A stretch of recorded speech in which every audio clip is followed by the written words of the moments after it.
Nico, bonjour.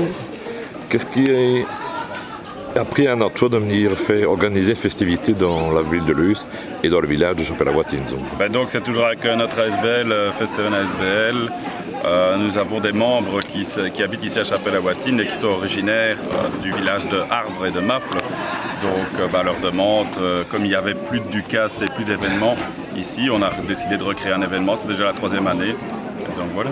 Et comment ça, je veux dire, tu es content ça succès qui monte d'année en année, ou je veux dire, est-ce que ça a été difficile déjà de mettre sur pied une festivité? Mettre sur pied, c'est toujours difficile, ça c'est une chose, voilà.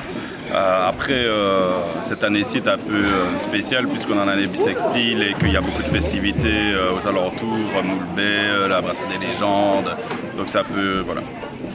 Comment tu as reçu l'accueil des Chapelloises? C'est très compliqué parce qu'on a fait la première année une réunion à l'école pour expliquer aux gens ce qu'on voulait faire. On avait une dizaine de personnes. On en a refait une cette année-ci pour faire un peu le point et on a eu une personne. Donc malheureusement, après c'est un village très vieillissant. On a des contacts ici avec l'école, mais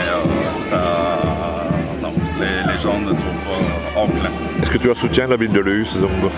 La ville de Luz intervient au niveau de déposer les barrières gratuitement, de signalisation et ce genre de choses. Après, on n'a pas demandé rien d'autre de spécifique, donc... Tu n'es pas découragé, donc tu reviendras l'année prochaine. Découragé, on ne se décourage jamais, ça n'en fait plus rien. Donc, voilà. Après, cette année-ci, on a investi pour avoir des géants, pour les géants de Bonheur, les enfants arrivent avec le pèlerin et la fanfare de Brugelette. Donc, la marche du matin s'est bien déroulée? Beaucoup moins de gens que les autres années. Maintenant, il y avait une marche à Debs-à-Galais, donc...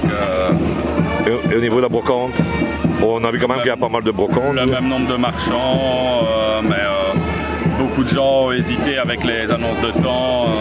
Ça change tellement vite que je peux comprendre les gens que c'est compliqué. C'est le rôle d'Events d'organiser, justement, de faire bouger les choses? Le but de Festeven ASBL, c'est d'organiser des activités accessibles à tous et à caractère socioculturel. Donc voilà, ça rentre dans nos activités.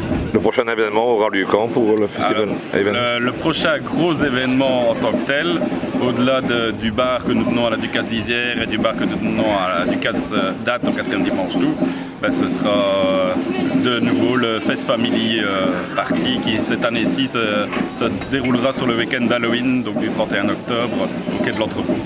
Ça va.